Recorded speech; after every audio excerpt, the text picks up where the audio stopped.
So this morning, I'd like to give a little bit of a ministry update. I'm going to take about 10 minutes to do this and talk a little bit about what we've been doing this year and also just encourage us to continue to participate in what God is doing. But before I do that, as we follow Jesus together, I want you to just stop for a moment and I want you to think about some way this year that God has transformed you, specifically through the ministry here at Rock Creek Church. So I wanted to share a little bit in that context in terms of what God is doing in and through this ministry, an update about how we've been trusting God together. We have, those of you that have been around for a while know this year our theme is following Jesus together. And we have two different emphases this year that we've been mostly talking about intentionally multiplying disciples, but we've been doing other things behind the scenes, and you can go to the next slide. The first thing that we've been focusing on is really discipleship, and we had a kickoff event in September, and we've done a couple other things. Many of you know that we have an opportunity for you to be involved in one-on-one discipleship relationships at church. If you're not involved in one of those and you want to be involved, you can ask Devi about that. But many of us have started having those conversations, and I know it's been a big blessing for me involved in there. The other thing, in terms of discipleship this year in your community groups, as you know, I've been talking about the 9 arts of spiritual conversations. And that's not just even thinking about how we engage with other people, but how we talk to one another about the gospel. One of the other things that we've been thinking about is something called a ministry calendar, 2-year window. What do I mean by 2-year window? Most of you, our average people are here for 2 years, and then they're not here anymore. I was in college ministry for 23 years, and I always thought college ministry was kind of temporal. We had them for 4 years, sometimes 5 years, some of you 6 years. But we live in a very transient area, and so we at Rock Creek were thinking about what does it look like for us to make disciples, yet acknowledge that people are coming in and out all the time. And we thought about what does it look like for us to do that. A couple weeks ago in the sermon, I actually talked about our definition of disciple and the elements that we really wanted all disciples to have. And so we've been wrestling through this ministry calendar, and I wanted to share a couple of these thoughts with you and then tell you about a couple opportunities we have. We're not sure what we're going to call these seasons, but as Devi and I have been talking, we know that there's a go season, and we think there's a couple of these every year. A season where God calls us to do outreach, to meet new people. And I loved how Devi had talked about this, how Jesus sent his disciples out for a time, and then he brought them back, and he had conversations about how that went and had additional training. And we've been talking about go season where we're invest in intentionally reaching out and having conversations with people. But then there's a gather season where there's fellowship and building relationships. And most of you that are at Rock Creek Church came maybe over a summer because you came because of a job situation or whatever. And so a lot of times the go season is this summer in August when people are here, want to be able to meet new people in the community. But then there's a gathering season where we're building relationships, and we do that through different kinds of men's and women's things. We do that in community groups. And then there's another stage, which is grow, and we're not in love with that word grow necessarily, but it's where we equip and train and prepare and we plan. And we feel like over the course of a ministry calendar, you're going to have 2 of these cycles every year. And so why am I bringing this up? I'm bringing this up because I wanted to talk to you about some things that we have coming up in our ministry calendar. As we've thought about this, we're making some mid-course, not corrections, but clarities in terms of the kinds of things that we're going to do here. We have under growing opportunities in January. Those of you that are community group leaders, you already have a time where you're going to do training. I know the kids ministry leadership is doing training in January. Those of you who don't know, we have an elder retreat that's in January as well. But 2 other things is we're exploring doing a Bible study methods class, which I would do. And so we'll give you details about that coming up, where that's going to be and how we're going to do that. It's more of a workshop thing that I've done several times at Rock Creek, but hardly any of you were there when we did it the last time. And then a prayer emphasis. As you know, we've been praying at 9:30 on Sundays here. And we're thinking about in January, how do we continue to expand that prayer emphasis?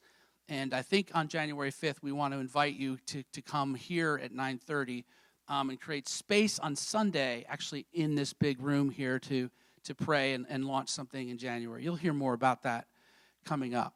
And then this May gathering opportunity, a church-wide retreat.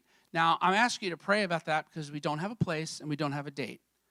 But we're intending to go together and really have an emphasis on building relationships intentionally. What does it look like to build and develop relationships intentionally in the gospel during that time? The other aspect of what we've, our ministry plan, the first has been on discipleship, and the second aspect has been strengthening our foundation. Corporate prayer, that's one of those things, and I just mentioned before, we've been starting to pray at 9:30 before the worship gathering. We've been trusting God for more people in the setup and breakdown team, and God has brought 3 people so far in that. We're also thinking about our membership process. And then giving. The last thing I wanted to mention is this has been on our plan. My wife and I were in a ministry for 23 years that we raised our own financial support. 100% was provided by individuals and churches, and we regularly had to do that all the time. And that was really hard. It was difficult. And I remember leaving Cru and then coming to church, and I'm like, wow, you get a salary. That's amazing. And but yet we're still doing that. And as a person that was kind of grew up with the parachurch and the church, you guys know that I don't spend a lot of time talking about giving specifically. And as a church, as we've gone through COVID and as we're in more of a post-Christian environment, a couple things that I don't know that people are aware of. Number one is that we're actually self-supporting. Actually, I meet a lot of people who ask the question, like, well, where do you get your money? Well, we get our money from those that participate. And so part of ministering together is that we give together and grow in that area. We don't generally give updates during our Sunday gathering in terms of our giving. We used to in the past. Do you remember when there were like bulletins, right? Written things, and you'd hand them out, and every week you'd have, it's very common in churches, like this is where the giving is and everything. We don't communicate that regularly. We communicate with our members, but not with all of you. And so one of the things that as we move forward together is we want to make sure we do a better job connecting the fact that we have this ministry with our giving, that we are vision-driven in our giving. And so what I want to challenge you to consider, one of the things we don't do, we don't even pass a plate anymore. We don't have an offering box in the back. And that limits the mode right now, and that was a post-COVID kind of thing. So we're still investigating modes of giving. We realize most people give electronically, but it's also a difficult thing to bring into the worship service when you put a QR code up. It doesn't feel very worshipful all the time to have a QR code. And so that's part of our struggle is in terms of making it a part of our worship.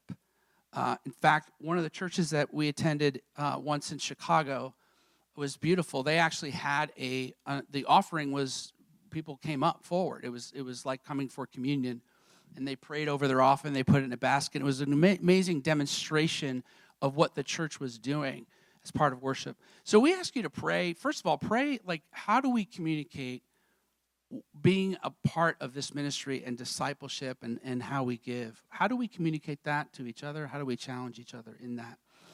Gary, our treasurer, has a team of a couple people that is getting together to talk more about this. Because the reality is in this room, some of you are not giving at all. Some of you are giving a little bit. Some of you are giving a lot. Some of you are in situations where it's a challenge to give, and we know that. And we know that in December as well, people normally look at their giving for the year. They often get a record. I get updates from the people that we give to, like this is where you are in your giving. And so I wanted to not neglect asking you to consider this December taking a step of faith in giving. Would you prayerfully consider giving 10% of what you earn in December to support our ministry together? Now, here's what I want to say about that. Some of you haven't maybe begun giving, and so if you're on the newsletter list, you'll get an email with a link to our page where you can give. And want to ask you to prayerfully consider starting to give to the ministry this month and asking God what He would have you do. I think 10% is not the only benchmark in the Scriptures. It's one of them that I think is an important one, and we don't have time to get into that today. But I want to ask that if you haven't started giving, that you would consider giving. I'd also ask that if that's a number that is challenging for you, that you'd consider taking a step of faith in December and giving that amount. Those of you that are already giving that amount, I want to challenge you. I want to challenge you to give 10% more this month as an act of faith to support the ministry that we're doing together. If you have any questions about giving, or you have struggles you want to talk with us about, please don't hesitate to talk to me or any of the elders about your financial situation. If some of you are struggling with debt, it's a good conversation to have with somebody to help figure out what's the best way for us to get out of debt in order to be in a place where we can really give and be a part of the community in this particular way.